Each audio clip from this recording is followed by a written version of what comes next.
Welcome class 10th triangles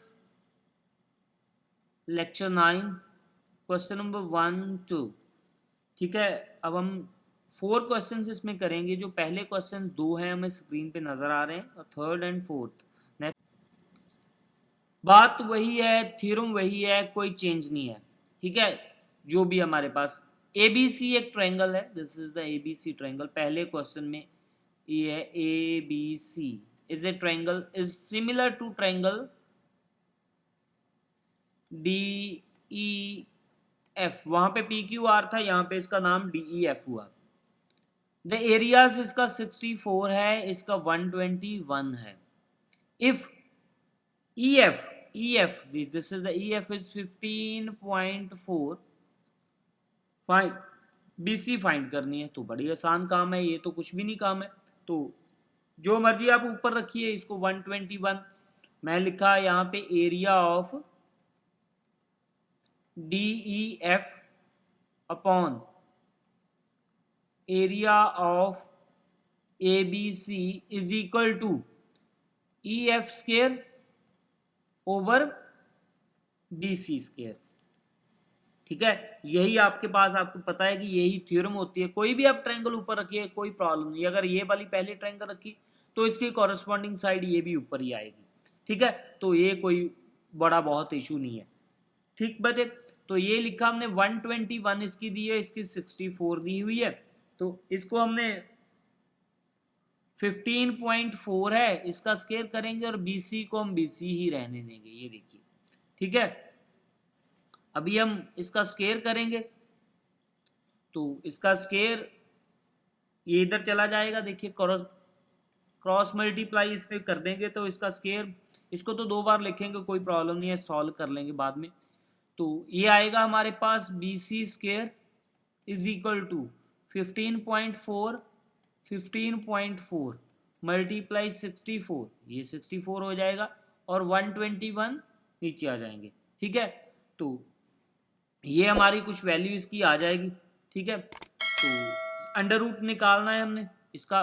क्यों मैंने 2 बार लिखा है? बिकॉज ये इजी रहेगा। 15.4 कैलकुलेशन से इजी होता है कि आप उसे ऐसे 64 121, तो इसका अंडर रूट लगा लेंगे तो ये BC रह जाएगा, बिकॉज यहाँ पे स्क्वायर था, यहाँ इधर जाके अंडर रूट आ गया।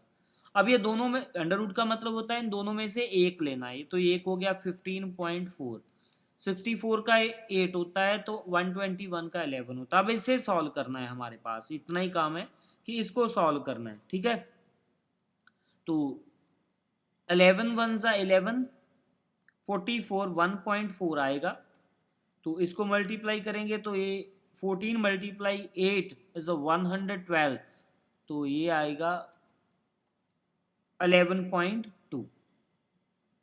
ठीक है, ये इतने सेंटीमीटर था, तो ये सेंटीमीटर इसका आंसर आएगा। आसान है, सिर्फ एंड सिर्फ कैलकुलेशन है, और फॉर्मूला कोई जो थ्योरम थी वही अप्लाई हुई है, तो कोई मुश्किल काम नहीं हुआ। ठीक है, कैलकुलेशन भी बहुत मुश्किल नहीं है, आसान है। अगर आप मल्टीप्लाई के चक्कर में पड़ जाओगे तो कैलकुलेशन मुश्किल हो सकती है, अदरवाइज कैलकुलेशन कोई मुश्किल नहीं है। ठीक है, अभी हम क्वेश्चन नंबर 2 पे चलते हैं। The diagonal of trapezium ABCD। तो डायगोनल ट्रेपीजियम है हमारे पास ABCD। ट्रेपीजियम बना लेते हैं पहले, तो फिर ही हम आगे की बात करेंगे। पहले हम ट्रेपीजियम बनाते हैं। ये क्वेश्चन नंबर 2 हमारा शुरू कर दिया हमने। तो ट्रेपीजियम में एक ऊपर वाली साइड छोटी, नीचे वाली बड़ी, इनको ज्वाइन कर दिया। ये दोनों साइड्स आपस में पैरेलल होती हैं। ठीक है, तो इसके डायगोनल्स को भी उसने ऐसे बोला है कि ऐसे ज्वाइन कर दीजिए। अब देखते हैं क्वेश्चन में क्या क्या बोला है। ठीक है, diagonals of the trapezium ABCD, AB is parallel to DC, AB is parallel to DC। ये भी हमने देखना है कि AB पैरेलल टू DC है। ठीक है, तो DC हम नीचे ले लेते हैं, AB ऊपर ले लेते हैं। चाहे जैसे मर्जी ले सकते हो, कोई प्रॉब्लम नहीं है। DC तो AB पूरी होगी ना, ABCD। ऐसे नहीं कि A इधर लिख के B इधर, फिर पूरा काम नहीं होगा। BACD नहीं है, ABCD ऐसे ही लिखना होता है। ठीक है जी, अब ABCD ये भी हमने काम कर दिया। इंटरसेक्ट एट पॉइंट O, अभी O पे इसको इंटरसेक्ट कर दीजिए। ये लीजिए, O पे इंटरसेक्ट भी हमने कर दिया। आगे क्या है, if A B is equal to 2 times of C D, अब ए बी को हम एक्स मान लेते हैं, ए बी मान लीजिए एक्स है, तो सी डी क्या हुआ 2x, नहीं नहीं ये ए बी नीचे लेना है भाई, ए बी नीचे लीजिए, A B C D, because A B is equal to 2 times of C D है, ठीक है, ए बी बड़ा है सी डी से, तो इसलिए हमने ये ऐसे लिखा है ए बी सी डी, ठीक है, थोड़ा सा ये इसमें कोई इतना बहुत फर्क नहीं पड़ेगा, फिर भी हमने क्वेश्चन के अकॉर्डिंग ही चलना है। Find the ratio of the areas of the triangle AOB and COD, AOB and COD, अब AOB ये वाली ट्रायंगल और COD ऊपर वाली ट्रायंगल, इनका रेशियो हमने फाइंड करना है, ठीक है जी। तो साइड्स हमें दी हुई है, बस बात यह है कि हमने इनको क्या करना है, सिमिलर करना है। बात यह है कि AOB COD के सिमिलर नहीं किया हमने, पहला काम करना है to prove triangle AOB is similar to triangle COD, तो ये हमारा मेन पर्पस है, ये हमने पहले प्रूव करना है, ये हमारा प्रूव हो जाएगा तो आगे वाली बात जो है बन जाएगी। अब देखिए इसमें तो बड़ा आसान है, ये वाला Z बनती है दो पैरेलल लाइंस के बीच में, तो ये एंगल इसके इक्वल आएगा, इसको हम बोलते हैं अल्टरनेट इंटीरियर एंगल्स, ठीक है। तो angle C is equal to angle A in triangle, अब लिखेंगे in triangle AOB and COD, ठीक है। तो angle C is equal to angle A, number 1 हो गया। कैसे हुआ, अल्टरनेट इंटीरियर एंगल, ठीक है, ये अल्टरनेट इंटीरियर एंगल्स हैं हमारे पास, तो ये दोनों इक्वल हो गए। अब angle O is equal to angle O, अब चाहो तो इसको भी लिख सकते हो, ये उल्टा Z बनेगा तो ये भी इक्वल है, मगर चाहो तो आप इसको भी लिख सकते हो, angle O is equal to angle O vertically opposite angle, angle O vertically opposite angle, ठीक है, VOA का मतलब होता है वर्टिकली अपोजिट एंगल। तो ये दोनों triangles by angle similarity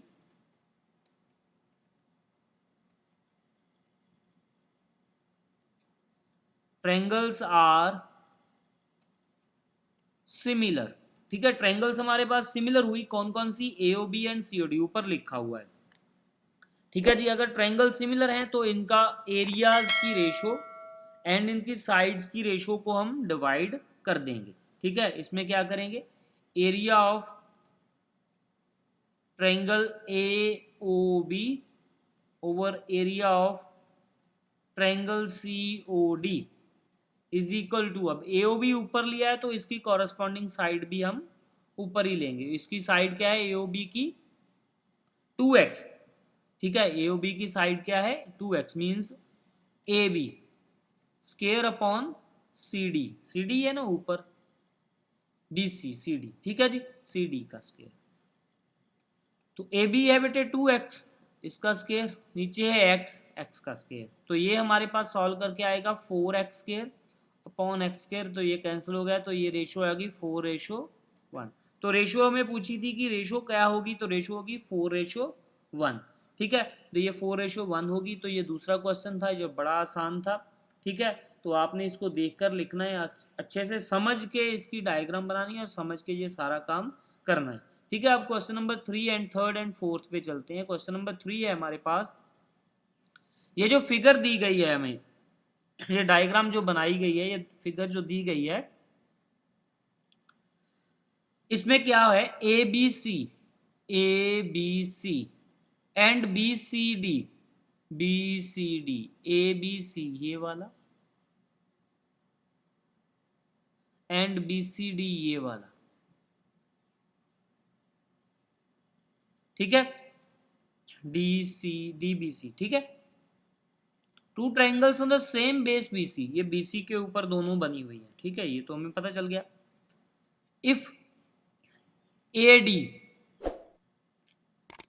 intersect the BC at O, ये भी हमें दिया हुआ है, then show that area of ABC over DBC B C is equal to O A upon O D. चलो एनी हाउ इसको प्रूव करने के लिए हमारे पास जो मेन पर्पस है हमारा वो सिमिलैरिटी का रहेगा। ट्रायंगल सिमिलर करने वाला हमारे पास रहेगा मेन पर्पस जो है ट्रायंगल सिमिलैरिटी का। ट्रायंगल सिमिलर करने के लिए हमें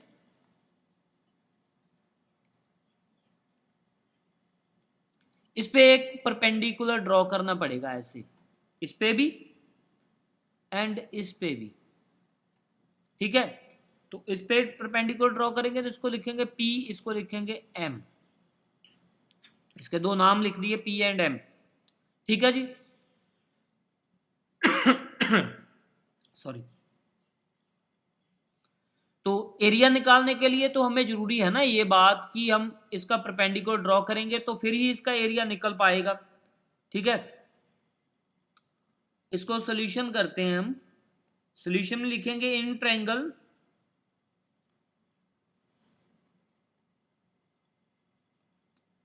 ABC एंड BCD, दो ट्रायंगल्स हमने ले ली इन ट्रायंगल, ठीक है। ABC and BCD lie on same base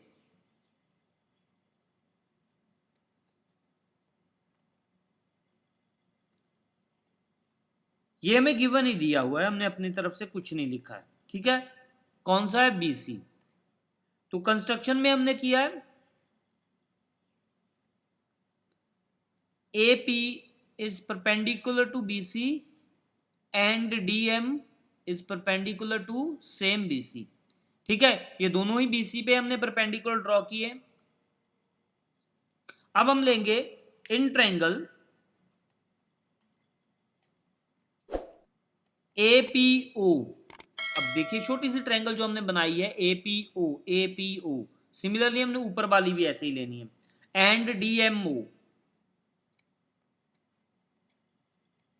इन दोनों ट्रायंगल्स को हमने लिखना है, इन दोनों ट्रायंगल्स की सिमिलरिटी लगाएंगे हम, इसको सिमिलर करेंगे।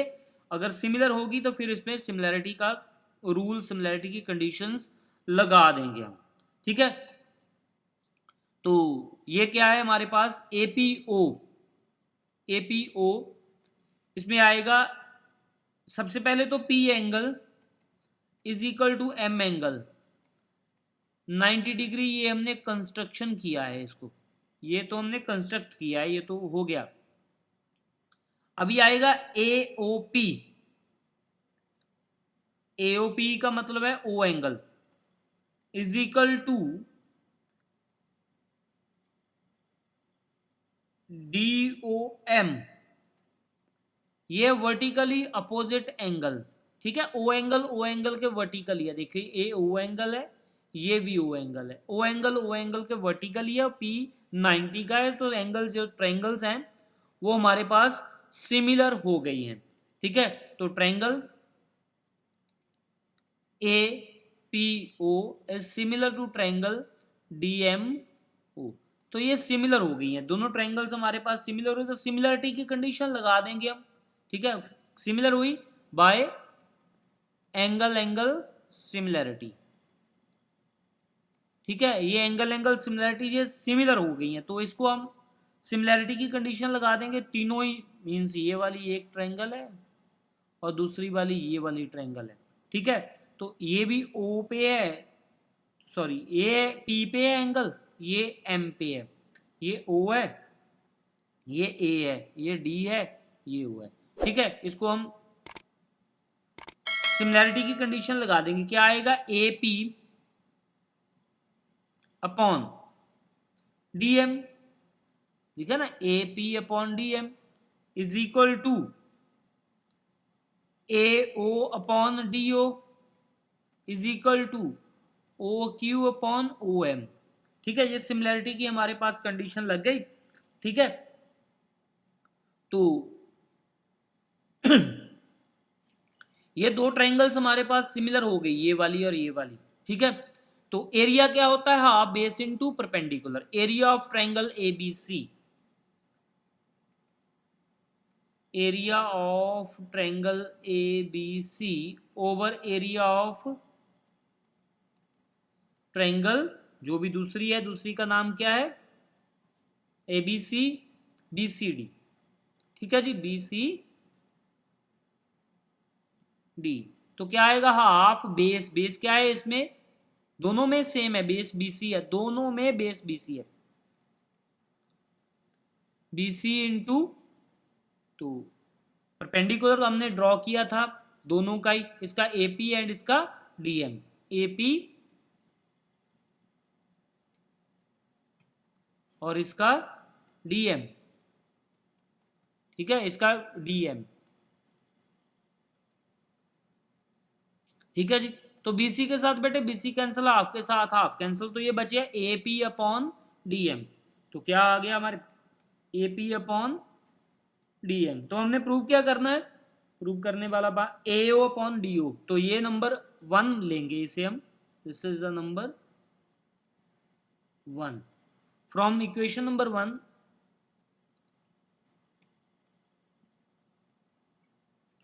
वन से आएंगे AP अपॉन DM किसके इक्वल है, AO अपॉन DO। तो जो हमने प्रूव करना था AO अपॉन DO, ठीक है। तो is equal to AO upon DO, hence proved. तो ये प्रूव हो गया, बड़ा आसान था, वही रेशो लेनी थी, वही सब कुछ था, ठीक है। तो मगर इसको प्रूव करने के लिए हमने एक परपेंडिकुलर ड्रॉ ऑब्वियसली करना ही पड़ता, तो वो करके हमने इसको सॉल्व कर दिया है। अब नेक्स्ट क्वेश्चन है हमारे पास, question number 4। If the areas of the two similar triangles are equal, prove that they are congruent। तो कोई बात नहीं है, तो एरियाज दोनों के इक्वल हैं भाई, एरियाज इक्वल हैं, तो फिर देखते हैं एरियाज। लेट कर लिया हमने दो ट्राइंगल्स। क्वेश्चन नंबर 4 है, let the triangles ABC and PQR having equal areas. तो उनके एरियाज इक्वल हैं, तो area of triangle ABC over area of triangle PQR is equal to, अगर ये सपोज, लेट अस सपोज, मैं नीचे बना देता हूं आपके लिए, अगर ये हमारे पास ABC एक ट्रायंगल है, तो ये PQR है, तो AB upon AB square upon, तो ये तो जो थ्योरम है वही लगेगी ना, upon PQ square is equal to BC square upon QR square is equal to AC square upon PR square. Areas equal हैं, एरियाज इक्वल हैं, तो ये इनको कैंसिल होके इसकी वैल्यू आएगी 1, ठीक है। एरियाज इक्वल हैं तो कैंसिल होके इसकी वैल्यू क्या आएगी, 1, यहां पे आएगा 1 is equal to AB square upon PQ square is equal to BC square upon QR square is equal to AC square upon PR square, ठीक है। तो ये सारी इसकी साइड्स ऐसे ही आएंगी। तो क्या होगा फिर इसके साथ, ये पहली वाली बात हम पहली उठाएंगे, तो ये क्या आएगा, AB square is equal to cross multiply होगा तो PQ स्क्वायर हो जाएगा, और ये वाली और ये वाली उठाएंगे, 1 is equal to BC square upon QR square, तो ये वाली उठाएंगे तो क्रॉस मल्टीप्लाई होगा, तो इससे बनेगा BC square is equal to QR square. तो थर्ड वाली उठाएंगे, उसके साथ क्या बनेगा,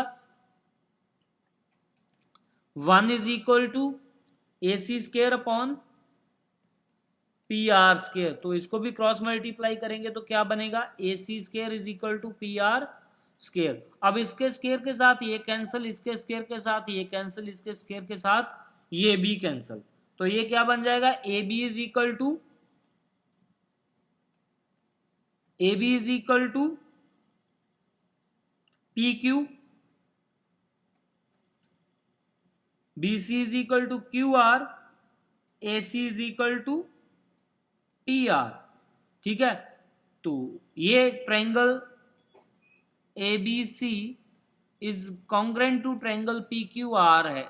कौन सी कॉन्ग्रेंसी है, साइड साइड साइड, ये वाली कॉन्ग्रेंसी है, इस कॉन्ग्रेंसी के साथ ये दोनों ट्रायंगल्स आपस में कॉन्ग्रेंट हो गई हैं। तो ये हमारे पास जो प्रूव करना था वो क्या है, ठीक है, prove that they are congruent. ठीक है, अगर दो ट्रायंगल्स का एरिया सिमिलर है, इक्वल है, तो ये कॉन्ग्रेंट है। तो ये हमने कॉन्ग्रेंसी की कंडीशन लगा दी। कॉन्ग्रेंसी की कंडीशन है side side side by SSS triangles are congruent.